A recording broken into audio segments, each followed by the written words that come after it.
कृष्णा कृष्णा कृष्णा हरे हरे, हरे राम राम राम हरे हरे। नमो विष्णुपादाय कृष्ण पृष्ठाय भूतले श्रीमते भक्ति वेदांत स्वामी निधि नामिने। नमस्ते सारस्वते देवी गौरवाणी प्रचारिणे निर्विशेष शून्यवादी पाश्चात्य देशतारिणे। प्रभुपाद की जय। श्रीमती माता जी, आपको साथ साथ सबको म्यूट करना पड़ेगा। यस माता जी, राहुल गर्ग प्रभु जी कर रहे हैं, वो को होस्ट हैं। माता जी को होस्ट अभी मैं शायद हो नहीं, सॉरी। आप बन गए हैं, आप एक बार चेक कीजिए। हरे कृष्ण ठीक है माता ठीक है। जी। हरे हरे कृष्णा माता कृष्ण। जी, दंडवत प्रणाम माता जी, दंडवत प्रणाम। Please mute yourself everyone. Simha Grivadas, आपका, हाँ जी, थैंक यू। हरे कृष्ण।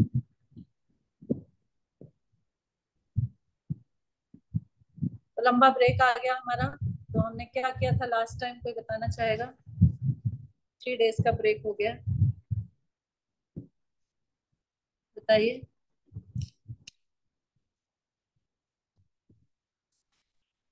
हमने 51 से शुरू करना है आज, तो 50 तक हमने क्या कर लिया था? माता जी, हमने एक श्लोक पढ़ा था जिसमें जिसमें पंचतत्व के बारे में बताया था आपने। वैसे तो पंचतत्व एक ही है, पर अलग अलग 5 अंकों श्रीवास ठाकुर भक्त के रूप में, अद्वैताचार्य भगवान अंत अवतार, नित्यानंद राम भगवान के पूर्ण विस्तार, गाधर राधा रानी के रूप में, और चैतन्य महाप्रभु साक्षात भगवान के स्वरूप, ये भी बताया था। यस। और और बताया था माता जी, अपने आचार्य वो होते हैं जो अपने आप सिखाते हैं। ठीक है, थैंक यू। और कोई बताएगा? म्यूट कर लीजिए। माता जी हरे हमने ये कृष्णा माता जी। बोलिए। माता माता जी, आपने हमने गुरु के बारे में डेप्थ में स्टडी किया था, और आपने ये बताया था कि जैसे भगवान को अर्चा विग्रह बोलते हैं, ऐसे गुरु को आश्रय विग्रह बोलते हैं, जो हमें आश्रय देते हैं। तो जब हम उनका आश्रय लेते हैं तो हमारे अंदर सेवा का भाव जो है वो भी होना बहुत जरूरी है। मतलब ऐसा नहीं होना चाहिए कि हम सेवा नहीं करना चाह रहे और हमने आश्रय ले ले, तो सेवा का जो भाव है वो बहुत इम्पोर्टेंट है, ये बताया था। जी, थैंक यू। ओके, तो हमने पिछले उसमें गुरु के बारे में डिस्कस किया था। ठीक है, आज भी उसी के कंटिन्यूएशन में हम आगे करेंगे। भगवान आचार्य की इम्पोर्टेंस बता रहे हैं, गुरु की क्या माता जी, इम्पोर्टेंस है। माता जी मैंने एक पॉइंट और लिखा था, आपने बताया था सेव्य भगवान और सेवक भगवान। यस, तो गुरु कौन है? गुरु माता जी सेवक भगवान। सेवक भगवान, वेरी गुड। तो हमने 50 तक कर लिए थे, आज हम 51 से शुरू करेंगे। अभी ये जो सारे श्लोक हैं ये ब्रह्मा जी को बोल रहे हैं भगवान श्रीमद् भागवतम में। और अभी 2 श्लोक पढ़ने के बाद 53 से चतुर्श्लोकी भागवतम शुरू हो जाएगी। यही भागवतम 4 श्लोकों में सबसे पहले भगवान श्री कृष्ण ने ब्रह्मा जी को सुनाई थी। फिर ब्रह्मा जी ने इसको थोड़ा इलेबोरेट करके, इसको थोड़ा विस्तार करके नारद जी को सुनाया। नारद जी ने और विस्तार करके किसको सुनाया? व्यास देव जी को सुनाया। व्यास देव ने इसको और विस्तार किया, किसको सुनाया? सुखदेव गोस्वामी को। सुखदेव गोस्वामी ने और विस्तार किया, है ना, सूत गोस्वामी ने सुना। फिर सूत गोस्वामी ने जो सुनाया और एक्सपैंड करके वो हम पढ़ते हैं आजकल हम पढ़ते हैं, वो भागवतम जो हम पढ़ते हैं वो पढ़ते हैं। और इनिशियल भागवतम जो है 4 श्लोकों में जो सुनाई गई थी भगवान श्री कृष्ण के द्वारा ब्रह्मा जी को, वो इसमें अभी शुरू होगी 2 श्लोकों के बाद। तो बहुत इंपॉर्टेंट है। और इस चतुर्श्लोकी भागवतम में बोलते सारे भागवतम का सार है। अगर हम इसको समझ जाएंगे तो हमारा सारी भागवतम हमने समझ ली। लेकिन उसका पहले स्टार्टिंग, मतलब उसका भूमिका बांध रहे हैं यहाँ पर। भगवान 51 श्लोक में बोल रहे हैं, ज्ञानम परम गुह्यम में यत् विज्ञाना समन्वितम सरहस्यम तद अंगम च ग्रहण गतितम माया। भगवान कहते हैं ज्ञानम, नॉलेज, परमम, परम का मतलब सबसे ऊंची नॉलेज, है ना। गुह्यम में सबसे बड़ी नॉलेज है। कृष्णा महानी जी प्लीज म्यूट कर लीजिए। जो सबसे बड़ी नॉलेज है वो क्या है? गुह्य है। गुह्य है, सीक्रेट है। सबसे भगवान के बारे में जो सबसे बड़ी नॉलेज है, और सबसे बड़ी नॉलेज है ही किसके बारे में? भगवान के बारे में। क्या है, गुह्य है, सीक्रेट है बहुत ज्यादा। यद विज्ञानम समन्वितम, है ना। विज्ञान का मतलब होता है रियलाइजेशन, और जब हम भगवान को बारे में थोड़ी बहुत हमें रियलाइजेशन होती है, वो भी किससे भरी हुई है, सरहस्यम, वो भी रहस्य से भरी हुई है, मतलब वो भी सीक्रेट ही है एक तरह से। तद अंगम च, है ना। और जितने भी पार्ट्स हैं भगवान के, जो भगवान के एसोसिएट्स हैं, उन वो भी सब रहस्य से भरे हुए हैं। ग्रहण गदितम माया, है ना, माया। तो इसको जैसे मैं एक्सप्लेन कर रहा हूँ ऐसे तुम समझने का प्रयास करो, क्योंकि अदरवाइज तुम इसको समझ नहीं पाओगे, क्योंकि इतनी ऊंची नॉलेज, इतनी सीक्रेट है ना। विज्ञान रियलाइजेशन भी बहुत डिफिकल्ट है, तुम इसको समझ नहीं पाओगे। तो पढ़िए, राधा ठाकुरानी माता जी पढ़िए, क्या इसका ट्रांसलेशन पढ़िए। हरे कृष्ण माता, धन्यवाद, प्रणाम। मैं जो कहूंगा, अनुवाद, मैं जो कहूंगा तुमसे कहूंगा उसे ध्यान पूर्वक सुनो, क्योंकि मेरे विषय में जो दिव्य ज्ञान है वह न केवल वैज्ञानिक है अपितु रहस्यों से पूर्ण भी है। तात्पर्य श्रील तो प्रभुपाद। भगवान को समझना इतना आसान काम नहीं है।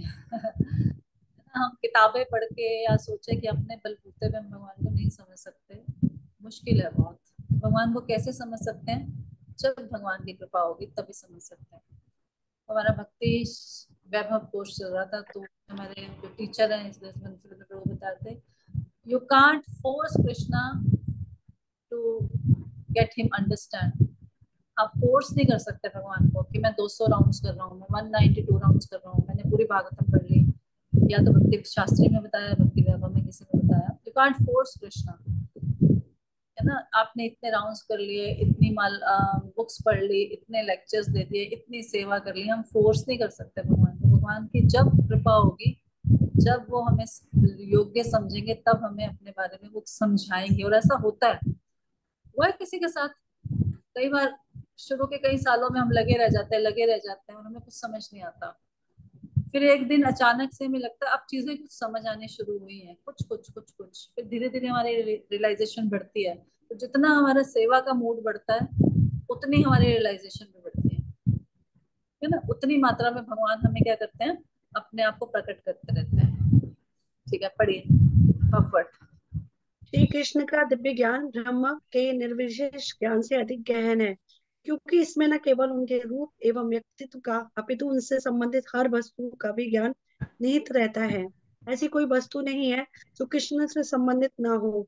भाव यह है कि श्री कृष्ण के अतिरिक्त अन्य कुछ भी नहीं है, किंतु साथ ही उनके आदि व्यक्तित्व को छोड़कर अन्य कुछ भी श्री कृष्ण नहीं है। यह ज्ञान पूर्ण दिव्य विज्ञान है, और विष्णु ब्रह्मा जी को इसी विज्ञान का पूर्ण ज्ञान देना चाह रहे थे। इस ज्ञान के रहस्य की चरम परिणति भगवान के प्रति व्यक्तिगत अनुरक्ति है, जिसके फलस्वरूप प्रत्येक कृष्ण विहीन वस्तु से विरक्त हो जाती है। इस अवस्था तक पहुंचने के लिए 9 वैकल्पिक दिव्य साधन हैं: श्रवण, कीर्तन, स्मरण, पाद सेवनम, पूजा, प्रार्थना, दास्य से भाव में सेवा, भगवान के साथ बंधुत्व तथा आत्मसमर्पण। ये उसी भक्ति के विभिन्न अंग हैं जो दिव्य रहस्य से परिपूर्ण है। भगवान ने ब्रह्मा से कहा कि चूंकि वे उनसे प्रसन्न हैं, अतः वह अपनी कृपा से इस रहस्य को प्रकट कर रहे हैं। हरे कृष्ण। देखिए यहाँ पे बड़ी अच्छी लाइन लिखी है, in a sense there is nothing but Shri Krishna, and nothing is Shri Krishna save and except his primeval personality। तो वास्तव में श्री कृष्ण के अतिरिक्त और कुछ नहीं है। वास्तव में देखा जाए तो भगवान के अतिरिक्त और कुछ नहीं है। बाकी सब क्या है, टेम्परेरी है ना, सब कुछ टेम्परेरी है, इल्यूजनरी है सब कुछ। तो केवल एकमात्र जो है हमेशा, वो कौन है, श्री कृष्ण है। और कुछ भी श्री कृष्ण नहीं है, सिर्फ उनकी वास्तविक जो फॉर्म है, जो उनकी पर्सनैलिटी है, उसके अलावा और कुछ भी कृष्ण नहीं है। तो केवल कृष्ण ही है। इसी को आगे एक्सप्लेन करेंगे आने वाले श्लोकों में। तो नेक्स्ट पढ़ते हैं 52। यावन अहम यथा भावो यत रूपा गुणा कर्म का तथैव तत्व विज्ञानम अस्तु ते मत अनुग्रहात्। पढ़िए, अर्चना माता जी पढ़िए, बुक है आपके पास। नहीं है। नहीं है माता जी। श्रीमती माता जी पढ़िए। हरे हरे कृष्ण माता जी, प्लीज कहाँ से पढ़ रही हैं? आदि लीला फर्स्ट चैप्टर 52 श्लोका। Chaitanya Charitamrita Adi Lila first canto first chapter श्लोका नंबर 52। हरे कृष्णा माता जी। हाँ जी। अनुवाद। मेरी अहेतु की कृपा से तुम्हें मेरे व्यक्तित्व, स्वरूप, गुण तथा लीला संबंधी हरे सत्य के कृष्ण माता बारे जी। में सत्य के बारे में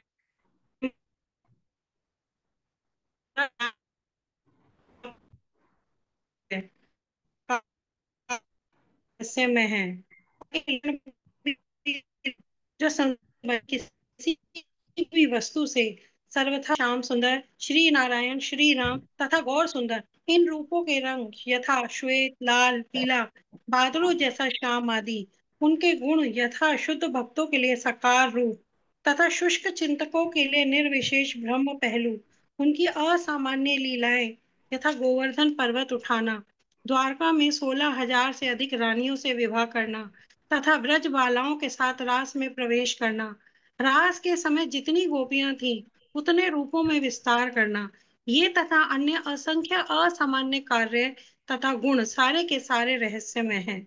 इसका एक पक्ष भगवत गीता के वैज्ञानिक ज्ञान में प्रस्तुत हुआ है, जिसका अध्ययन तथा सम्मान सभी श्रेणी के पंडितों द्वारा विश्व भर में किया जाता है और जिसकी उतनी ही टीकाएं हैं जितने अनुभववादी दार्शनिक हैं। इन रहस्यों के सत्य का उद्घाटन अवरोह विधि से ब्रह्मा के समक्ष किया गया। इसमें आरोह विधि कारगर नहीं होती। भगवान की यह कृपा ब्रह्मा जैसे भक्त पर होती है और फिर प्रामाणिक गुरु शिष्य परंपरा से ब्रह्मा से नारद तक, फिर नारद से व्यास और व्यास देव से सुखदेव आदि तक पहुंचती है। हम अपने भौतिक प्रयासों से भगवान के रहस्यों को नहीं खोज सकते। ये रहस्य भगवान की कृपा से योग्य भक्तों को ही प्रकट होते हैं। ये रहस्य विभिन्न श्रेणी के भक्तों को उनकी सेवा प्रवृत्ति के क्रमिक विकास के अनुपात में प्रकट होते हैं। दूसरे शब्दों में वे निर्विशेषवादी जो अपने तुच्छ ज्ञान तथा रुग्ण चिंतन के बल पर आश्रित रहते हैं और ऊपर बताई गई श्रवण, कीर्तन तथा अन्य प्रकार की सेवा नहीं करते, वे अध्यात्म के उस रहस्यमय क्षेत्र में प्रवेश नहीं कर पाते जहाँ परम सत्य एक दिव्य पुरुष है, जो भौतिक तत्वों के समस्त कल्मशों से मुक्त है। भगवान का रहस्य जान लेने पर वह निर्विशेष पहलू नष्ट हो जाता है, जिसकी अनुभूति सामान्य अध्यात्मवादियों को होती है, जो केवल भौतिक स्तर पर रहकर आध्यात्मिक क्षेत्र में प्रवेश पाने के लिए प्रयत्नशील रहते हैं। हरे कृष्ण। देखिए, भगवान को समझ पाना आसान काम नहीं है। भगवान को केवल अवरोह, अवरोह मतलब ऊपर से पानी बह रहा है कृपा का, तो हम उसको इकट्ठा कर सकते हैं, उसको ग्रहण कर सकते हैं। नीचे से अगर हम जानना चाहें कि मेरे बल पर, मेरे प्रयास पर हम इसको समझ सकते हैं, तो नहीं समझ सकते, है ना। अवरोह विधि से ही जान सकते हैं। इसीलिए भगवान ब्रह्मा जी को नॉलेज दे रहे हैं, अपने बारे में बता रहे हैं। तो लोग बोलते हैं, कई बार बोलते हैं भगवान तो बड़े अजीब वो हैं, पूरी गीता अपने बारे में बोल दी, मेरे को ये करो, मेरे को वो करो, है ना। तो कोई और जानता ही नहीं है उनके बारे में। उनका सब कुछ इतना मिस्टीरियस है, इतना रहस्यमय है, कोई और उनको जान भी नहीं सकता, क्योंकि किसी के पास इतनी क्वालिफिकेशन ही नहीं है कि वो उनको जान सके। तो फिर कौन बताएगा हमें भगवान के बारे में? भगवान खुद ही बताएंगे ना। तो ये उनका अहंकार नहीं है, ये उनकी करुणा है कि वो हमें बता रहे हैं अपने बारे में। नहीं तो हम कैसे समझेंगे? अगर हमारे मम्मी पापा हमें नहीं बताएंगे कि वो हमारे माता पिता है, तो हम कैसे जान पाएंगे कि वो हमारे माता पिता है ना। तो हमारे पास कोई रास्ता नहीं है। तो इसलिए भगवान कृपावश क्या कह रहे हैं, देखिए, बाय माई कॉजलेस मर्सी, मेरी कृपा से तुम मेरे बारे में इस सत्य को जान पाओगे, मेरी क्वालिटीज को जान पाओगे, मेरे पास्ट टेंस को जान पाओगे, सारी चीजों को जो मेरे से रिलेटेड है उनको जान पाओगे। किसके बल पर? सिर्फ मेरी कृपा के बल पर। तो ये कृपा बहुत आवश्यक है। तब यहाँ 53 श्लोक से शुरू होती है चतुर्श्लोक की भागवतम। इसमें वैसे ये श्रीमद् भागवतम में सेकंड कैंटो में दी गई है। 9 चैप्टर 36 से, है ना, 33 टू 36 टू 40 ऐसे कुछ दिया गया। तो ठीक है, तो अभी हम 53 श्लोक पढ़ते हैं। अहम एवा सम एवाग्रे न अन्यात् यत् सद असत् परम पश्चात् अहम यद एतश्च यो वशिष्येत सो अस्मि अहम। तो हमें इन 4 श्लोकों को बार बार पढ़ना चाहिए, ये वाला, इसमें 53, 54, 55, 56 ये चतुश्लोक की भागवतम है, इसमें सीसी में, और उसमें अलग है, भागवतम में अलग दी गई है। तो हमें इसको बार बार पढ़ना चाहिए। अहम एवा सम एवाग्रे, तो इसमें क्या बताया गया है? अहम का मतलब मैं, तो भगवान अपने बारे में बता रहे हैं। अहम एवा का मतलब पक्का, सर्टेनली। एवा असम, असम का मतलब था, है ना, असम। एवाग्रे, एव, एव मतलब केवल, अग्रे मतलब पहले, अग्र कहते हैं ना, अग्रज। तो मैं पक्का से पहले था, किसके पहले था? अग्र का मतलब यहाँ क्रिएशन बताया गया, इस भौतिक सृष्टि के पैदा होने से पहले भी मैं था। ठीक है, आगे, न अन्यात यत् सत असत परम, न अन्यात, अन्यात और कुछ भी नहीं था, न अन्यात यत् सत असत, सत का मतलब यहाँ बताया गया इफेक्ट, और असत का मतलब बताया गया कॉज। तो हमने एक थ्योरी पढ़ी होगी, कॉज एंड इफेक्ट। मतलब अगर ये पेन मुझे दिखाई दे रहा है, इस पेन को बनाने वाली कोई फैक्ट्री है, ये इफेक्ट है, तो इसके पीछे कोई कारण है कि ये पेन बना है ना, कोई फैक्ट्री है, कोई मालिक है, वर्कर्स हैं, तभी ये पेन बना है। ठीक है, ये इफेक्ट है, लेकिन इसके पीछे कोई कॉज है। तो जैसे पूरी सृष्टि बनी है, तो इस पूरी सृष्टि के पीछे कोई कारण है, इस सृष्टि क्या है? हमारा इफेक्ट है, और उस सृष्टि के पीछे कारण क्या है? भगवान है। तो भगवान कहते हैं सत न अन्याद यद सत असत परम, कि ना तो पहले इससे कोई कारण था किसी चीज का, ना कुछ इफेक्ट था मेरे से पहले, क्रिएशन से पहले कुछ भी नहीं था, ना कॉज था ना इफेक्ट था। आगे कह रहे हैं पश्चात, इसके बाद, अहम, है ना, मैं, यद, है ना, एतत, एतत इस क्रिएशन में, च होगा, यो वशिष्यता, अवशिष्यता मतलब का रहूंगा, स अस्मि अहम। तो इस, कह रहे हैं भगवान कह रहे हैं कि इस भौतिक क्रिएशन में, सृष्टि से पहले केवल मैं था और कुछ नहीं था, कोई भी फिनोमिना नहीं था, कोई कारण नहीं था, कोई इफेक्ट नहीं था, है ना। और जब क्रिएशन खत्म हो जाएगी, आफ्टर क्रिएशन भी कौन बचेगा? केवल मैं ही बचूंगा। प्रलय के बाद कौन बचेगा? मैं ही बचूंगा, और मैं ही, क्योंकि हमेशा रहने वाला हूँ। ठीक है, मुश्किल तो नहीं है ना, वेरी सिंपल। भगवान कह रहे क्रिएशन से पहले भी मैं था, क्रिएशन के बाद भी मैं ही रहूंगा। ना पहले कुछ था, ना कोई कारण था, ग्रॉस सटल कुछ भी नहीं था, ना बाद में कुछ होगा। तो मैं, तो ये परम सत्य को स्थापित कर रहा है ये श्लोक, परम सत्य की इटर्नल फॉर्म को स्थापित कर रहा है, शाश्वतता को स्थापित कर रहा है, कि भगवान किसी भी सब्जेक्ट के, सॉरी, भगवान किसी भी चेंज के लिए बाध्य नहीं है। जैसे हम सब चेंज के लिए बाध्य हैं, हम बूढ़े हो रहे हैं, हम नहीं रोक सकते। कोई रोक सकता है? नहीं रोक सकते।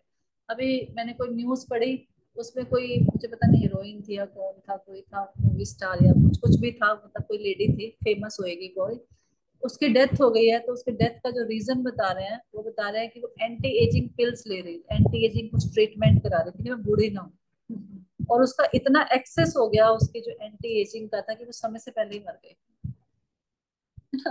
तो हम सब चेंज, हम सब में चेंज आता है ना, समय के हिसाब से हमारे सब में बॉडी में चेंजेस आ रहे हैं, कैपेसिटी में चेंजेस आ रहे हैं, लेकिन भगवान परमानेंटली है, इटर्नली है, उनके ऊपर कोई भी चेंज काम नहीं करता, वो हमेशा रहते हैं, इस क्रिएशन से पहले, मेंटेनेंस के दौरान, और इस क्रिएशन के बाद भी हमेशा रहेंगे। तो इस श्लोक का ये मतलब है। ठीक है, क्लियर है ना, इजी है ना? ओके, पढ़िए, कौन पढ़ेगा? माता जी मैं रीड करूं? पढ़िए। तात्पर्य श्रीला प्रभुपाद के द्वारा। अहम का अर्थ है मैं, अतएव वह वक्ता जो अहम अर्थात मैं कह रहा है उसका व्यक्तित्व अवश्य होना चाहिए। मायावादी दार्शनिक इस अहम शब्द से निर्विशेष ब्रह्म का अर्थ लगाते हैं। इन मायावादियों को अपने व्याकरण के ज्ञान पर बहुत गर्व होता है, किंतु जिस किसी भी व्यक्ति को व्याकरण का वास्तविक ज्ञान है वह समझ सकता है कि अहम का अर्थ मैं होता है और मैं से व्यक्ति सूचित होता है। अतएव ब्रह्मा जी से अपने दिव्य रूप का वर्णन करते हुए अहम शब्द का प्रयोग करते हैं। अहम का विशिष्ट अर्थ होता है, यह ऐसा अस्पष्ट शब्द नहीं है जिसकी मनमानी व्याख्या की जा सके। जब भगवान कृष्ण अहम शब्द का उच्चारण करते हैं तो यह पूर्ण पुरुषोत्तम भगवान के अतिरिक्त अन्य किसी का सूचक नहीं हो सकता।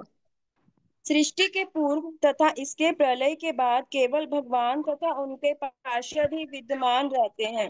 भौतिक तत्वों का अस्तित्व नहीं रहता। इसकी पुष्टि वैदिक साहित्य में हुई है। वासुदेवो वा इदमग्र आसीन ब्रह्मा न च शंकरः। सृष्टि के पूर्व ना तो ब्रह्मा का अस्तित्व था ना शिव का, केवल विष्णु विद्यमान थे। विष्णु अपने धाम बैकुंठ में रहते हैं। आध्यात्मिक आकाश में असंख्य बैकुंठ ग्रह हैं और विष्णु अपने पार्षदों एवं साज सामग्री के साथ उनमें से प्रत्येक में निवास करते हैं। भगवत गीता में भी इसकी पुष्टि हुई है कि यद्यपि समय समय पर सृष्टि का नाश होता है, किंतु एक ऐसा भी धाम है जिसका कभी नाश नहीं होता। सृष्टि शब्द तो भौतिक सृजन का सूचक है, क्योंकि आध्यात्मिक जगत में ना तो सृजन है ना प्रलय, क्योंकि वहां तो हर वस्तु शाश्वत है। भगवान यहाँ इंगित करते हैं कि भौतिक सृष्टि के पूर्व वे अपने समस्त दिव्य ऐश्वर्यों, यथाशक्ति संपत्ति, सौंदर्य, ज्ञान, यश तथा वैराग्य के साथ पूर्ण रूप से विद्यमान थे। यदि कोई राजा के विषय में सोचता है तो स्वाभाविक है कि वह उसके सचिवों, मंत्रियों, सेनापतियों, महलों इत्यादि के विषय में भी सोचता है। जब एक राजा के पास इतना ऐश्वर्य होता है तो फिर पूर्ण पुरुषोत्तम भगवान के ऐश्वर्य के विषय में व्यक्ति केवल कल्पना करने की चेष्टा ही कर सकता है। अतएव जब भगवान अहम कहते हैं तो इसका अर्थ यही होता है कि वे अपनी पूर्ण शक्ति के साथ विद्यमान है, जिसमें सारे ऐश्वर्य निहित होते हैं। यत शब्द ब्रह्म अर्थात भगवान के निर्विशेष तेज को बतलाता है। ब्रह्म संहिता में कहा गया है, तद ब्रह्मा निष्कलम अनंतम अशेष भूतम ब्रह्म तेज असीम रूप से विस्तारित होने वाला है। जिस प्रकार सूर्य एक स्थिर ग्रह है और सूर्य प्रकाश अपने स्रोत से असीम रूप से विस्तारित होता है, उसी प्रकार परम सत्य पूर्ण पुरुषोत्तम भगवान है और उनकी शक्ति का तेज अर्थात ब्रह्म का तेज असीम रूप से विस्तारित होता है। इसी ब्रह्म शक्ति से सृष्टि प्रकट होती है। जिस प्रकार धूप से बादल प्रकट होते हैं, बादल से वर्षा होती है, वर्षा से वनस्पति होती है और वनस्पति से फूल फल होते हैं, जो अन्य अनेक जीवधारियों के लिए जीवनाधार होते हैं। इसी प्रकार भगवान के शरीर की तेजोमय कांति अनंत ब्रह्मांडों की सृष्टि का कारण है। यह ब्रह्म तेज निर्विशेष होता है, किंतु इस शक्ति के कारण पूर्ण पुरुषोत्तम भगवान ही है। उनके धाम बैकुंठ में यह ब्रह्म ज्योति उनसे ही निकलती है। वे कभी भी निराकार नहीं होते। चूंकि निर्विशेषवादी ब्रह्म शक्ति के उद्गम को नहीं समझ पाते, इसीलिए वे ब्रह्मवश निर्विशेष ब्रह्म को ही चरम लक्ष्य मान बैठते हैं। किंतु जैसा कि उपनिषदों में कहा गया है, भगवान के मुख को देखने के लिए मनुष्य को निर्विशेष तेज का भेदन करना होता है। यदि कोई सूर्य प्रकाश के उद्गम तक पहुंचना चाहे तो उसे सूर्य तक पहुंचने के लिए सूर्य प्रकाश से होकर यात्रा करनी होगी और तब वहां के अधिष्ठाता देव से मिला जा सकता है। परम सत्य तो परम पुरुष भगवान है, जैसा कि श्रीमद् भागवत में बतलाया गया है। एक मिनट, तो देखिए यहाँ पर क्या कह रहे हैं। सबसे पहले तो कह रहे हैं अहम। अहम अगर कोई बोल रहा है तो दैट मीन्स वो व्यक्ति है, वो तेज नहीं है ना। वो मतलब सिर्फ एक रोशनी नहीं है। अगर कोई अहम बोल रहा है तो वो कोई सिर्फ एक रोशनी नहीं है। जैसे कि नॉर्मली लोग बोलते हैं कि भगवान के रूप की आवश्यकता नहीं है। अभी हमने इस्कॉन में तो ये नहीं सुना होगा, लेकिन प्रभुपाद इसको बहुत बताते हैं, क्योंकि बाहर की दुनिया में ये है। हम सौभाग्यशाली हैं कि शायद हमने इस्कॉन में ये सब चीजें नहीं सुनी, लेकिन अगर बाहर आप किसी के पास भी जाओगे तो वहाँ लोग वही बोलते हैं, भगवान को रूप की क्या आवश्यकता है, भगवान को फॉर्म की क्या आवश्यकता है।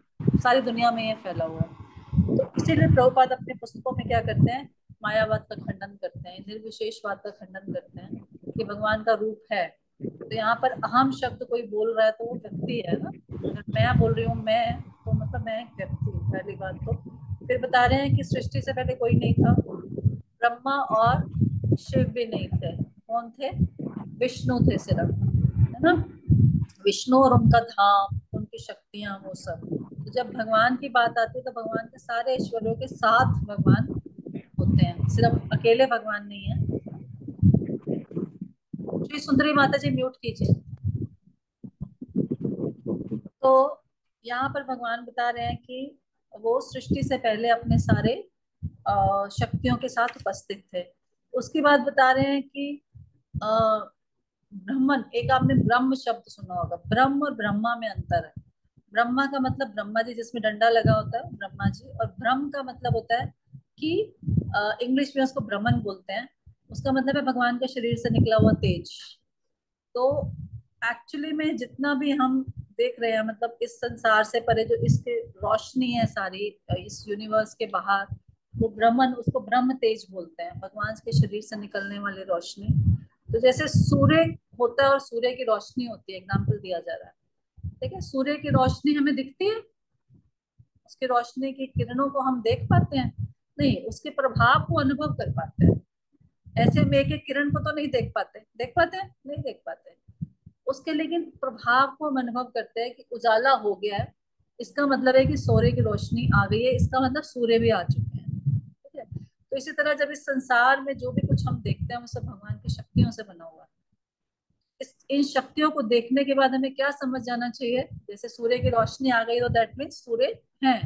इसी तरह भगवान की जो ये सारी शक्तियां उनको हम अनुभव करते हैं अपने डे टू डे लाइफ में, तो इसका मतलब भगवान है। इन सारी शक्तियों का स्रोत कौन है? भगवान है। पानी पी रहे हैं हम, कितने अनंत काल से पानी पी रहे हैं, देखिए है ना। भगवान की कृपा देखिए, पीते ही जा रहे हैं, पीते ही जा रहे हैं, है ना।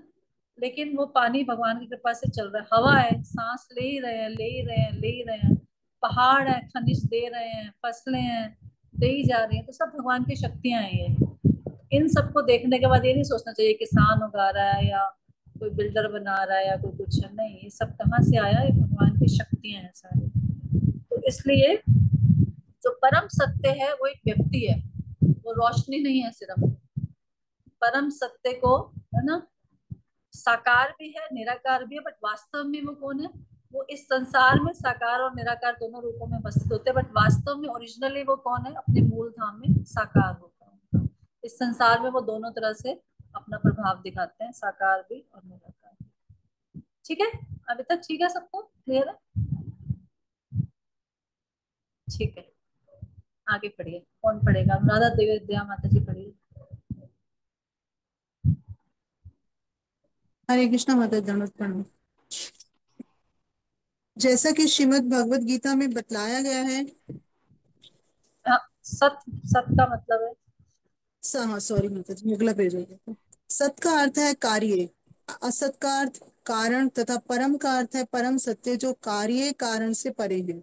सृष्टि का कारण महत तत्व कहलाता है, जिसका अर्थ है समग्र भौतिक शक्ति, और इसका प्रभाव सृष्टि स्वयं है। किंतु प्रारंभ में ना तो कारण था ना कार्य, वे पूर्ण पुरुषोत्तम भगवान से उसी प्रकार प्रकट हुए जिस प्रकार काल शक्ति का निर्गमन होता है। उसका वर्णन वेदांत सूत्र में हुआ है, जन्माद्यस्य यतः। महत तत्व का उद्गम भगवान से ही है। इसकी पुष्टि पूरे श्रीमद् भागवत तथा भगवत गीता में हुई है। भगवत गीता 10.8 में भगवान कहते हैं कि अहम सर्वस्य प्रभवा, मैं समस्त सृष्टियों का मूल स्रोत हूँ। भौतिक ब्रह्मांड नश्वर होने के कारण कभी व्यक्त रहता है तो कभी अव्यक्त, किंतु इसकी शक्ति भगवान से उद्भूत होती है। सृष्टि के पूर्व ना तो कार्य था न कारण, किंतु पूर्ण पुरुषोत्तम भगवान अपने पूर्ण ऐश्वर्य तथा शक्ति सहित विद्यमान थे। जैसे आज पश्चात हम देखते हैं हमारे घर में बल्ब जल रहे हैं ना, अब हम सोचते हैं जी जेम्स वॉट ने बल्ब बनाया, बल्ब भी है, इफेक्ट है बल्ब, और कारण क्या है? जेम्स वॉट जिसने, है ना, सही बोल रही हूँ ना, शायद उसी ने बनाया था, तो उसने बनाया, तो हम सोचते हैं जी कारण वो है, लेकिन वो कारण नहीं है। जब सृष्टि से पहले ना तो जेम्स वॉट था ना बल्ब था, लेकिन भगवान थे, उनकी शक्ति थी जिसके द्वारा महत तत्व प्रधान बना, फिर महत तत्व बना, फिर सारी सृष्टि हुई, उस सृष्टि में एक व्यक्ति पैदा हुआ जिसने ये बल्ब बना दिया। तो मूल कारण कौन है? भगवान। अगर भगवान नहीं होते तो ये सब रोशनी भी नहीं होती। मतलब इस श्लोक का पर्पस ये है भगवान की परम सत्ता को समझना, भगवान कितने विशाल है, भगवान ही सब चीजों का स्रोत है, इसको समझना और अपने आप को विश्वास दिलाना, इसलिए ये श्लोक में इतनी व्याख्या की गई है।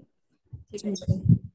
पश्चात अहम शब्द यह सूचित करता है कि भगवान प्रकट सृष्टि के विलय के बाद भी विद्यमान रहते हैं। भौतिक जगत के नष्ट होने के बाद भी भगवान वैकुंठ में व्यक्तिगत रूप में रहते हैं। सृष्टि के समय भी वे यथा रूप वैकुंठ में रहते हैं और साथ ही भौतिक ब्रह्मांडों के भीतर परमात्मा रूप में भी रहते हैं। इसकी पुष्टि ब्रह्म संहिता से होती है। गोलोक गोलोक एव निवसति, यद्यपि वे वैकुंठ में गोलोक वृंदावन में सतत तथा पूर्ण रूपेण उपस्थित रहते हैं, तो वे सर्वव्यापी हैं। अखिलात्म भूतः, भगवान का यह सर्वव्यापक रूप परमात्मा कहलाता है। भगवत गीता में कहा गया है, अहम कृत सनस्य जगतः प्रभव। प्रकट विश्व भगवान की शक्ति का प्रदर्शन है। सारे भौतिक तत्व पृथ्वी, जल, अग्नि, वायु, आकाश, मन, बुद्धि तथा अहंकार भगवान की अपरा यानी कनिष्ठ शक्ति का प्रदर्शन है और सारे जीव उनकी परा यानी श्रेष्ठ शक्ति हैं। चूंकि भगवान की शक्ति उनसे भिन्न नहीं है, अतएव हर वस्तु जिसका अस्तित्व है वास्तव में कृष्ण का निर्विशेष पहलू है। सूर्य का प्रकाश, धूप तथा ऊष्मा सूर्य से भिन्न नहीं है, किंतु साथ ही साथ वे सूर्य की शक्तियां हैं। इसी प्रकार महत्त्व तथा सारे जीव भगवान की शक्तियां हैं और वे एक साथ भगवान से अभिन्न हैं तथा उनसे भिन्न भी हैं। इसलिए भगवान कहते हैं मैं ही सब कुछ हूँ, क्योंकि प्रत्येक वस्तु उनकी शक्ति है, अतः वह उनसे अभिन्न है। यो अवशिष्येत सोहम सो अस्महम सूचित करता है कि सृष्टि के नष्ट होने के बाद भगवान ही शेष रह जाते हैं। आध्यात्मिक जगत का लोप कभी नहीं होता, यह भगवान की अंतरंगा शक्ति के अंतर्गत आता है, अतएव इसका अस्तित्व शाश्वत है। जब बाह्य जगत समाप्त हो जाता है, तब गोलोक तथा उसके अतिरिक्त वैकुंठ जगत में आध्यात्मिक कार्यकलाप भौतिक काल से निर्बाध होकर चलते रहते हैं, क्योंकि आध्यात्मिक जगत में भौतिक काल का कोई अस्तित्व नहीं होता। इसलिए भगवत गीता 15.6 में कहा गया है, यद गत्वा न निर्वर्तन्ते तत् धामम परमम मम। जिस धाम से फिर कोई लौटकर इस भौतिक जगत में नहीं आता, वही भगवान का परम धाम है। हरे कृष्णा। ठीक है, जी। भगवान की परम सत्ता को बताया गया कि भगवान कैसे, है ना, इस सृष्टि से पहले भी हैं, इस समय भी हैं, बाद में भी रहेंगे, उनकी सर्वोच्चता को बताया गया।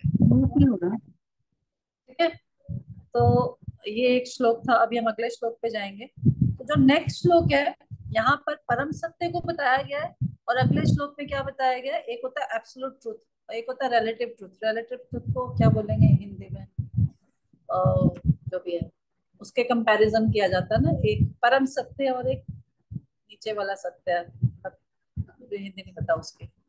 रिलेटिव ट्रूथ तो जो सच नहीं है, रिलेटिव का मतलब होता है जो सच नहीं है। तो दूसरी, अब यहाँ पर किसके बारे में बताया जाएगा, इस श्लोक में नेक्स्ट में बताया जाएगा इस माया जगत के बारे में। ठीक है, एक तो परम सत्य के बारे में बताया गया। अब परम सत्य को परम समझने के लिए हम अगर लोअर चीज को हायर चीज का टेस्ट लेने के लिए अगर हम नीचे के लोअर चीजों का एक्सपीरियंस करके आएंगे, तो हमें हायर चीज का टेस्ट बताया गया कि ज्यादा अच्छा लगेगा ना। जैसे मैंने सुना था कहीं पे कि वो ऐसे बता रहे थे कि फॉर एग्जाम्पल मान लीजिए हम जाते हैं, मार्केट जाते हैं और हम कुछ परचेजिंग करते हैं।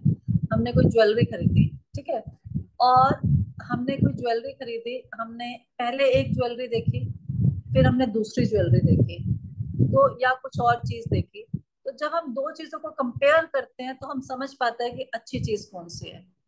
Am I right? है कि नहीं ऐसा? अगर हमने दो नहीं स्टडी किया, दो चार पांच चीजों को स्टडी नहीं किया, तो जो चीज एक सामने हमारे आएगी हमें वही लगेगा कि वही सच है, वही है बस बेस्ट। लेकिन जब हम मार्केट में जाते हैं, स्टडी करते हैं, तो हमें लगता है अरे कितनी सारी और अच्छी चीजें हैं इसके कंपैरिजन में, है ना। तो इसी तरह हमारा भी क्या, हम इस भौतिक जगत में आके हमें लगता है यही सच है ना, यही परम सत्य है, यही है, यही एंजॉय करना है, यही सब कुछ है। लेकिन जब हम उस परम सत्य के बारे में पढ़ते हैं, है ना, और हम दोनों को कंपेयर करते हैं, तो हमें लगता है ये भौतिक जगत तो कितना तुच्छ है, बेकार है कि नहीं, है ना। सब चीजें टेम्परेरी है, हर चीज टेम्परेरी है, हमारा जीवन टेम्परेरी है ना, रिश्ते टेम्परेरी है, हमारी चीजें टेम्परेरी हैं, हमारी सांसें टेम्परेरी हैं, सब कुछ टेम्परेरी है इस भौतिक संसार में। और जब उस परम सत्य का अनुभव करते हैं कि सब कुछ शाश्वत है, भगवान के धाम में सब कुछ शाश्वत है ना, सब पूर्ण उच्च स्थिति में है, तो हम समझ पाते हैं कि अरे यहाँ तो कितना बेकार है, वहाँ कितना अच्छा, तो फिर हम उसकी तरफ जाने की हमारी इच्छा होती है। तो जो सेकंड श्लोक है, इसलिए पहले श्लोक में परम सत्य के बारे में बताया गया, अब सेकंड श्लोक में माया जगत के बारे में बताया जाएगा, ताकि आप कंपेयर करके अपने आप ही अनुभव कर लो कि क्या चीज अच्छी है। तो इसमें भगवान क्या बता रहे हैं, कह रहे हैं रते रथम यत् प्रतीयेता न प्रतीयेता चात्मने तद्दत्यात् आत्मनो मायम यथा भाषो यथा तमा। अब कह रहे हैं कि what appears to be truth without me is certainly my illusionary energy। जो कोई भी सत्य मेरे बिना इस संसार में दिखाई पड़ता है वो वास्तव में मेरी माया शक्ति है। For nothing can exist without me, क्योंकि मेरे बिना तो कुछ भी नहीं एग्जिस्ट कर सकता। It is like a reflection of a real light in the shadows, for in the light there are neither shadows nor reflections। तो ये ऐसे ही है कि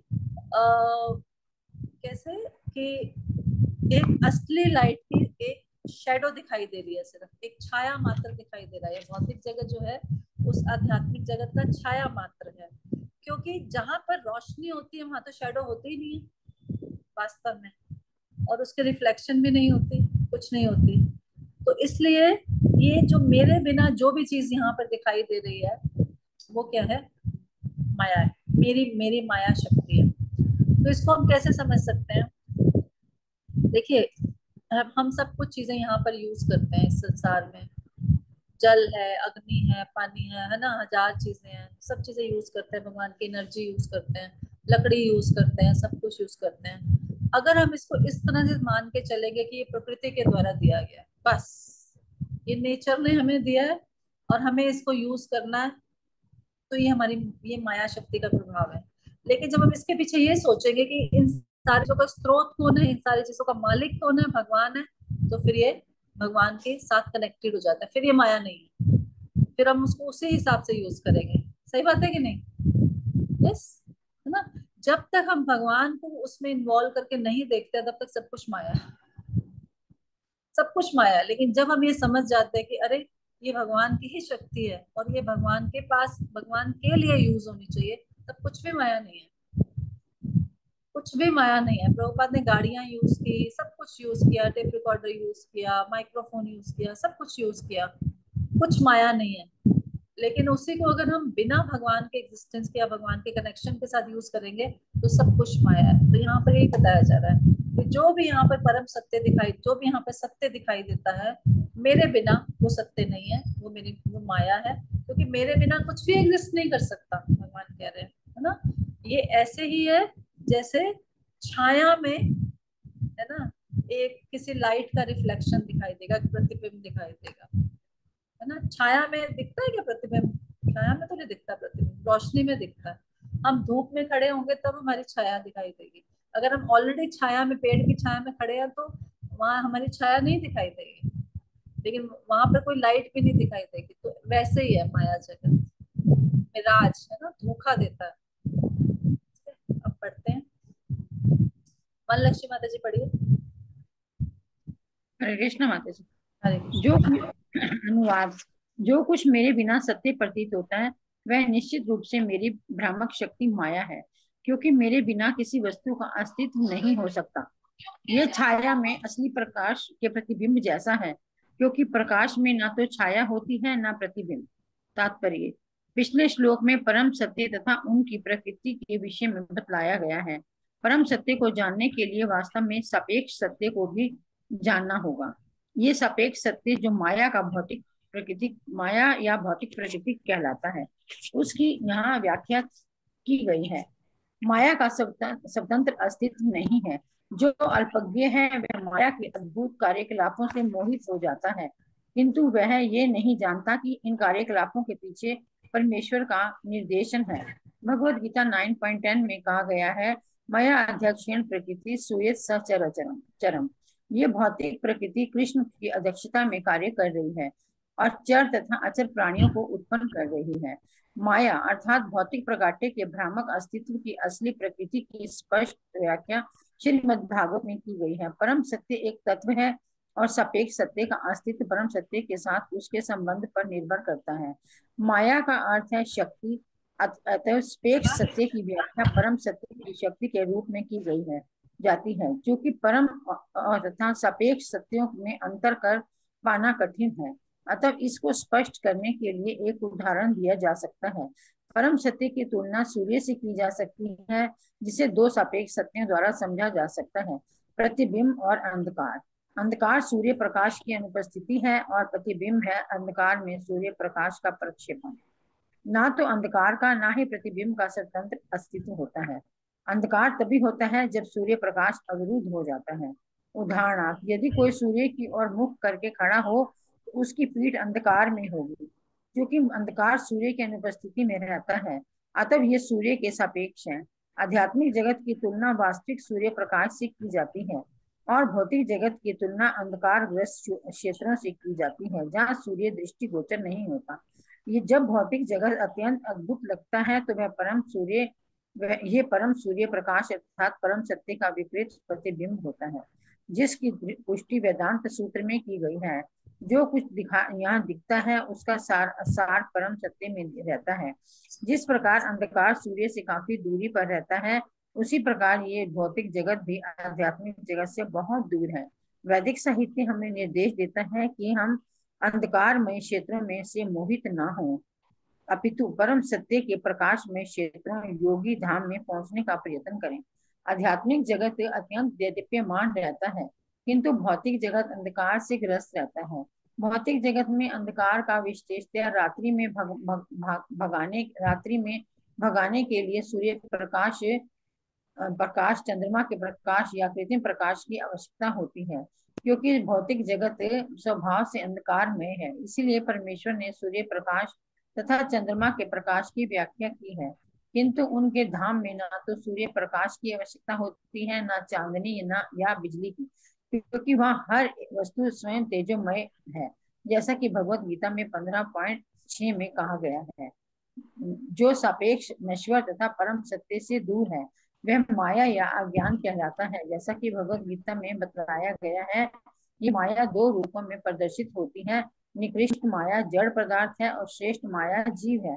इसी प्रसंग में ही जीवों को माया कहा जाता है, केवल इसीलिए कि वे भौतिक जगत की भ्रामक संरचनाओं तथा कार्यकलापों में संलिप्त हैं। वास्तव में जीव माया नहीं है, क्योंकि वे परमेश्वर की उत्कृष्ट पराशक्ति के अंश हैं और यदि वे ना चाहें तो उनके लिए माया से आवृत होना आवश्यक नहीं है। आध्यात्मिक जगत में जीवों के कार्यकलाप माया से ढके नहीं है, वे मुक्त आत्माओं के वास्तविक शाश्वत कार्यकलाप हैं। हरे कृष्ण। घबराइए नहीं, इसका सार सिर्फ यही है कि बहुत कुछ लिखा है प्रभुपाद ने, बट सार सिर्फ यही है, जहाँ पर भी भगवान की उपस्थिति नहीं है वो सब इल्यूजन है, माया भ्रामक है, बस इतना सा। ठीक है, पहले श्लोक में भगवान क्या कह रहे थे कि मैं सृष्टि से पहले भी था, बीच में भी हूँ, लास्ट में भी रहूंगा, क्योंकि मैं इटर्नल हूँ, है ना। मेरे साथ और कोई भी चीज एग्जिस्ट नहीं करती थी और मैं ही केवल अकेला एग्जिस्ट करता था और मैं हमेशा रहूंगा। दूसरे श्लोक में कह रहे हैं जो भी सत्य है, रिलेटिव ट्रुथ का इन्होंने हिंदी बताया, सापेक्ष सत्य है। तो जो भी ट्रुथ मेरे बिना दिखाई दे रहा है इस संसार में, वो इल्यूजनरी, मेरी इल्यूजनरी एनर्जी के कारण है, मेरी भ्रामक शक्ति के कारण है, क्योंकि मेरे बिना कुछ भी एग्जिस्ट नहीं कर सकता। ये दूसरे श्लोक का तात्पर्य, मतलब नटशेल है। हम तीसरे श्लोक पे जाएंगे। यथा महन्ति भूतानि भूतेषु च विश्वनो प्रविशन्ते अप्रविशन्ति तथा तेषु न तेषहम्। अब इसमें क्या बता रहे हैं कि भगवान कह रहे हैं कि अपनी उपस्थिति के बारे में बता रहे हैं कि मैं क्या करता हूँ, मैं दोनों तरफ प्रेजेंट रहता हूँ, मैं जीवों के अंदर भी रहता हूँ और बाहर भी उपस्थित रहता हूँ, दोनों जगह रहता हूँ। और इस तरह मैं सारी मटेरियल क्रिएशन में हूँ, लेकिन एक तरह से नहीं। अभी थोड़ा सा कॉम्प्लिकेटेड है, ऐसा ही श्लोक भगवत गीता में भी आता है ना, कि मैं सब में हूँ, फिर भगवान कहते हैं मैं सब में नहीं हूँ, ऐसे बहुत कंफ्यूज करते हैं उसमें ना। तो यहाँ पर भी यही कह रहे हैं कि as the material elements enter the bodies of all living entities and yet remain outside them all, I exist within all material creations and yet am not within them. तो कह रहे जैसे सारे तत्व होते हैं ना, अब देखिए हमारा शरीर किन पंच तत्वों से मिलकर बना है? पृथ्वी, जल, अग्नि, वायु, आकाश, है ना। तो ये सारे तत्व हमारे शरीर के अंदर भी हैं और बाहर भी है ना। पानी बाहर भी है, हवा बाहर भी है, अग्नि भी है, सब कुछ है ना। पृथ्वी, जल, अग्नि, वायु, आकाश, सब चीजें बाहर है, एट द सेम टाइम हमारे शरीर में भी है। तो भगवान कह रहे जैसे ये तत्व बाहर है और हमारे शरीर में भी है, ऐसे ही मैं पूरी सृष्टि में भी हूँ, लेकिन मैं उसमें नहीं। अब यहाँ क्वेश्चन थोड़ा सा वो हो गया, ये तत्व तो अंदर भी है और बाहर भी है। यहाँ भगवान कह रहे हैं मैं पूरी भौतिक सृष्टि में हूँ लेकिन मैं उसमें नहीं हूँ। अब कैसे नहीं है? तो इसका आंसर हमारे आचार्य बताते हैं कि भगवान इस भौतिक, मतलब हर चीज जो इस भौतिक सृष्टि में उपलब्ध है वो भगवान की एनर्जी है, भगवान की शक्ति है। तो भगवान अपनी शक्ति के रूप में इस पूरी भौतिक सृष्टि में अवेलेबल है, लेकिन भगवान डायरेक्टली नहीं है। इसलिए भगवान कह रहे मैं नहीं हूँ, लेकिन उनकी शक्तियों के द्वारा ही पूरा भौतिक जगत चल रहा है। इसलिए वो भगवान कह रहे मैं सृष्टि के हर पार्ट में, लेकिन भगवान स्वयं उपस्थित नहीं है अपने ओरिजिनल रूप में, इसलिए भगवान कह रहे मैं नहीं हूँ। ठीक है, क्लियर है? ओके, चलिए बढ़िया। नीरज शर्मा माता जी पढ़िए। तात्पर्य श्री प्रभुपाद कीजिए। स्थूल भौतिक तत्व पृथ्वी, जल, अग्नि, वायु। ट्रांसलेशन भी पढ़िए। जी मुझे। जिस प्रकार भौतिक तत्व सारे जीवों के शरीरों में प्रवेश करते हैं फिर भी उनके बाहर रहते हैं, उसी तरह मैं सारी भौतिक सृष्टियों के भीतर विद्यमान रहता हूँ, फिर भी मैं उनके भीतर नहीं रहता। नेक्स्ट पढ़ूं माता जी? आंसर क्लियर समझ हो गया ना? इसका क्लैरिटी हो गई ना? अपनी एनर्जी के रूप में भगवान रहते हैं, फिजिकली नहीं रहते। हाँ जी। तात्पर्य स्थूल भौतिक तत्व पृथ्वी, जल, अग्नि, वायु तथा आकाश सूक्ष्म भौतिक तत्वों मन, बुद्धि तथा मिथ्या अहंकार से मिलकर इस भौतिक जगत के शरीरों की रचना करते हैं, फिर भी वे इन शरीरों से भी परे हैं। किसी भी भौतिक पदार्थ की रचना इन्हीं भौतिक तत्वों के विभिन्न अनुपातों में सम्मिश्रण या संयोग के अतिरिक्त कुछ नहीं होती। ये तत्व शरीर के भीतर और बाहर दोनों ही तरह रहते हैं।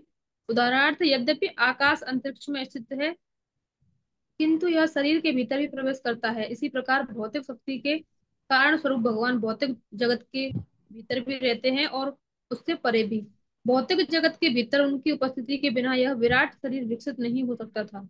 इस प्रकार के भौतिक शरीर के भीतर आत्मा के न होने से शरीर विकसित नहीं हो पाता। सारा भौतिक जगत इसलिए विकसित एवं पालित होता है क्योंकि भगवान परमात्मा के रूप में उसके भीतर प्रविष्ट होते हैं। भगवान अपने सर्वव्यापक परमात्मा रूप में बड़े से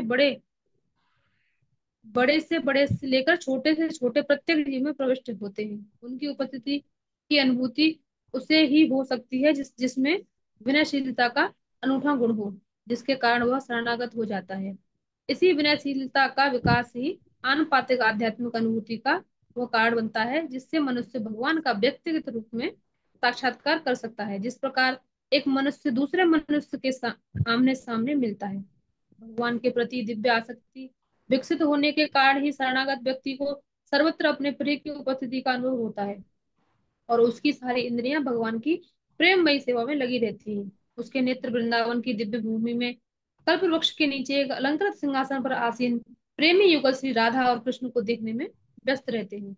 उसकी नाक भगवान के चरण कमलों की दिव्य सुगंध सूंघने में लगी रहती है। इसी प्रकार उसके कान बैकुंठ से आने वाले संदेशों को सुनने में और उसके हाथ भगवान तथा उनके पार्षदों के चरण कमलों का आलिंगन करने में लगे रहते हैं। इस तरह भगवान शुद्ध भक्त को भीतर और बाहर से दर्शन देते हैं। यह भक्ति के संबंध के रहस्यों में से एक है, जिसमें भक्त तथा भगवान स्वतः स्फूर्त प्रेम से बंधे रहते हैं। इस प्रेम को प्राप्त करना ही हर जीव के जीवन का लक्ष्य होना चाहिए। ठीक है, तो बता रहे हैं कि भगवान हम सबके भीतर कैसे उपस्थित है? परमात्मा के रूप में उपस्थित है। अगर परमात्मा नहीं होते तो हम जिंदा भी नहीं होते, है ना। तो परमात्मा है और फिर सारे तत्वों के रूप में, क्योंकि जितने भी भौतिक तत्व हैं वो भी सब भगवान की एनर्जी है, उनके रूप में भी है। जिस तरह भगवान हमारे अंदर उपस्थित है तभी हम जीवित हैं। पर भगवान नहीं है, क्योंकि भगवान करे डायरेक्टली अपने ओरिजिनल रूप में है, अपनी शक्तियों के रूप में। तो ये लास्ट श्लोक अब पढ़ते हैं हम, चतुर्श्लोकी भागवतम का। एतवद् एव जिज्ञासं तत्त्व जिज्ञासुना तन्मना अन्वया व्यतिकाव्यं यत् स्यात् सर्वत्र सर्वदा। कहते हैं कि अब इतना पता चल गया कि भगवान परम सत्य हैं, भगवान के बिना सारा जगत क्या है, इल्यूजन है, माया है, और भगवान हम सब में है, भगवान फिर भी हम सब में नहीं है, तो अब क्या करें। तो कहते हैं अगर इतनी नॉलेज हो ही गई है तो अब क्या करो, एंड में क्या करो, जो व्यक्ति इस दिव्य नॉलेज, दिव्य ज्ञान में इंटरेस्टेड है, उसको क्या करना चाहिए, डायरेक्टली या इनडायरेक्टली इस परम सत्य को जानने का प्रयास करना चाहिए। अगर थोड़ी बहुत नॉलेज मिल ही गई है भगवान के बारे में, तो अब इसको पूर्ण रूप से जानने का प्रयास करना चाहिए। और वो जानने की कैसे, हम गुरु के पास जाकर। इस श्लोक में बताया गया अभिधेय है ना, पहले जो 2 श्लोक थे वो क्या थे, संबंध बता रहे थे, और जो 3rd श्लोक था वो प्रयोजन बता रहा था, और ये जो है ये अभिधेय बता रहा है कि क्या करना पड़ेगा, वर्किंग क्या करनी पड़ेगी, अपने आप को गुरु के पास जाना पड़ेगा, गुरु के शरणागत होना पड़ेगा, गुरु से जिज्ञासा करनी पड़ेगी, और फिर भगवान को समझना पड़ेगा। ठीक है, पढ़िए, कौन पढ़ेगा, श्यामा तुलसी माता जी पढ़िए। माता जी, हरे कृष्ण। अनुवाद। अतएव दिव्य ज्ञान में रुचि रखने वाले व्यक्ति को सर्वव्यापी सत्य को जानने के लिए इसके विषय में सदैव प्रत्यक्ष तथा अप्रत्यक्ष रीति से जिज्ञासा करनी चाहिए। तात्पर्य। जो लोग इस भौतिक विश्व से अत्यंत दूर स्थित दिव्य जगत का ज्ञान प्राप्त करने के लिए गंभीर हैं, उन्हें इस विज्ञान को प्रत्यक्ष तथा अप्रत्यक्ष रीति से सीखने के लिए प्रामाणिक गुरु के पास जाना चाहिए। उसे इच्छित गंतव्य तक पहुंचने के साधनों एवं इस मार्ग में आने वाले व्यवधानों दोनों को ही जानना चाहिए। गुरु जानता है कि नए शिष्य के स्वभाव को किस तरह नियमित करना चाहिए। अतएव निष्ठावान छात्र को गुरु से इस विज्ञान के सारे पहलुओं को सीखना चाहिए। संपन्नता। देखिए यहाँ पर 2 चीजें बताई जा रही हैं, और पिछले श्लोक में भी एक वर्ड में बताना रह गया, जो ये है कि भगवान है भी और भगवान नहीं भी, तो इसको क्या बोलते हैं, अचिंत्य भेदाभेद तत्व। अचिंत्य का मतलब होता है जिसके बारे में हम सोच नहीं सकते, हमारी बुद्धि जिसको समझ नहीं सकती। भेद अभेद, भेद है भी है और नहीं भी है। तो ये हमारी गौड़िया वैष्णव सिद्धांत है कि बहुत सारी चीजें ऐसी होती हैं जो हैं बट उसमें कोई भेद नहीं है, तो इसको अचिंत्य भेदाभेद तत्व कहते हैं कि भगवान है भी और भगवान नहीं है। तो ये फिलॉसफी यहाँ पर आती है। और ये जो अभी श्लोक हम पढ़ रहे हैं इसमें बताया गया है कि व्यक्ति को प्रत्यक्ष या अप्रत्यक्ष रूप से जानने का प्रयास करना चाहिए कि सच क्या है, अप्रत्यक्ष क्या है। प्रत्यक्ष तो हम गुरु से जानने का प्रयास करेंगे कि हमें क्या क्या करना चाहिए, बताइए कैसे हम परम सत्य को जान सकते हैं, उसके लिए मुझे क्या क्या एक्टिविटी करनी है वो बता दो। और अप्रत्यक्ष क्या है कि हम ये जानते हैं, ये जानने का प्रयास करेंगे क्या क्या मेरी उस एक्टिविटी के अनफेवरेबल है, उसके अगेंस्ट क्या क्या है जो मेरी उस भक्ति के मार्ग को रोकेगा, तो उसको रोकने का प्रयास करना चाहिए। ठीक है, ये है प्रत्यक्ष और अप्रत्यक्ष। तो सीरियस स्टूडेंट को क्या करना चाहिए, गुरु के पास जाना चाहिए और उनके पास इस साइंस को जाके समझना चाहिए। ठीक है, पढ़िए। संपन्नता की विभिन्न कोटियां एवं मानदंड होते हैं। भौतिक श्रम में लगे हुए साधारण व्यक्ति की सुख सुविधा का स्तर सबसे घटिया होता है, क्योंकि इसका संबंध शरीर से होता है। ऐसी शारीरिक सुविधा का सर्वोच्च स्तर सकाम कर्मी द्वारा प्राप्त किया जाता है, जो अपने पुण्य कर्मों के कारण स्वर्ग अर्थात शक्ति पर्याप्त सृजनशील देवताओं के लोक तक पहुंचता है। किंतु स्वर्ग में सुखी जीवन की धारणा निर्विशेष ब्रह्म में प्राप्त होने वाले सुख की तुलना में नगण्य होती है, और यह ब्रह्मानाद जो निर्विशेष ब्रह्म से प्राप्त होता है, भगवत प्रेम के सागर की तुलना में बछड़े के खूर की छाप में भरे जल के समान होता है। जब मनुष्य में भगवान के प्रति शुद्ध प्रेम उत्पन्न हो जाता है, तब भगवान के सानिध्य से उठे दिव्य सुख का सागर प्राप्त होता है। जीवन के इस अवस्था तक पहुंचने के लिए अपने आप को योग्य बनाना सर्वोच्च सिद्धि है। मनुष्य को चाहिए कि वह भगवत धाम वापस जाने के लिए टिकट खरीदने का प्रयास करे।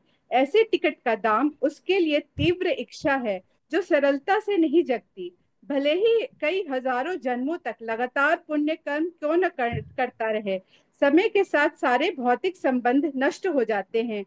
किंतु यदि एक बार कोई भगवान के साथ किसी किसी विशेष रस से संबंध स्थापित कर लेता है तो वो भौतिक जगत के संहार के बाद भी नहीं टूटता।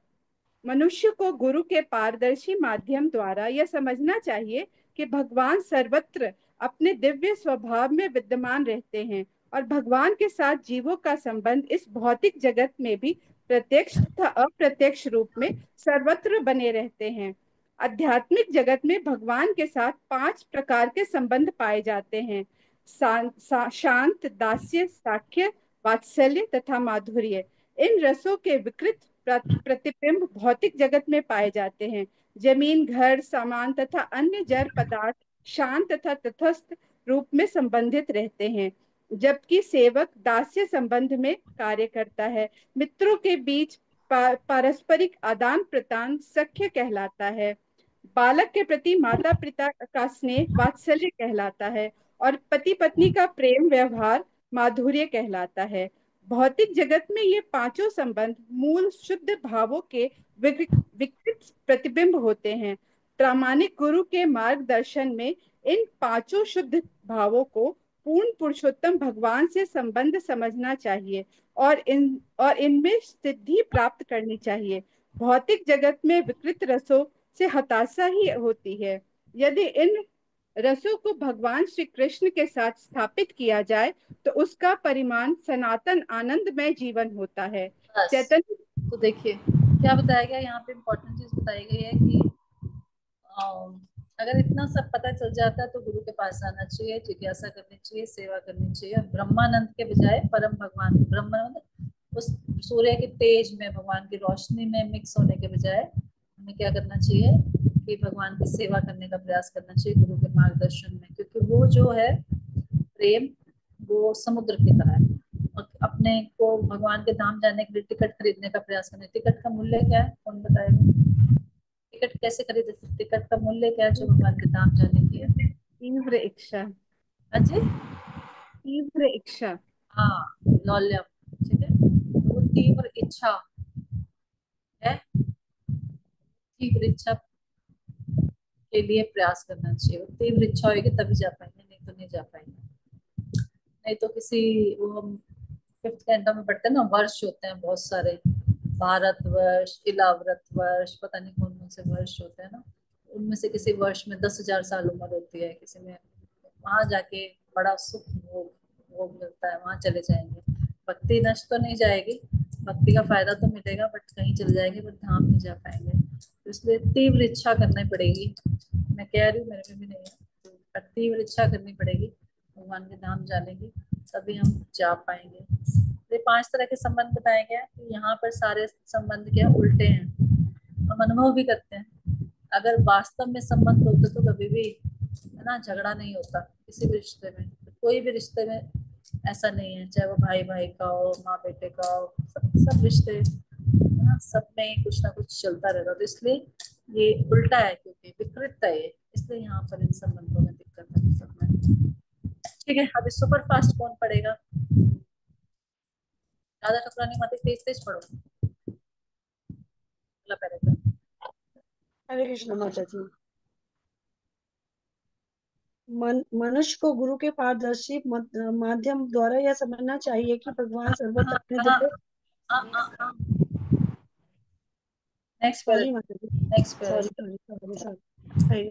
चैतन्य चरितमृत के इस तथा पिछले 3 श्लोकों में जो भगवत धाम से चुने गए हैं चैतन्य महाप्रभु के आंदोलन के समझा जा सकता है। श्रीमद् भागवतम में 17,000 श्लोक हैं, 18 सॉरी, जिनके अहमे वास में भाग्य 43 से प्रारंभ करके यथा सर्वत्र सर्वदा 56 में अंत में होने वाले इन श्लोकों में सार रूप से प्रस्तुत किया गया है।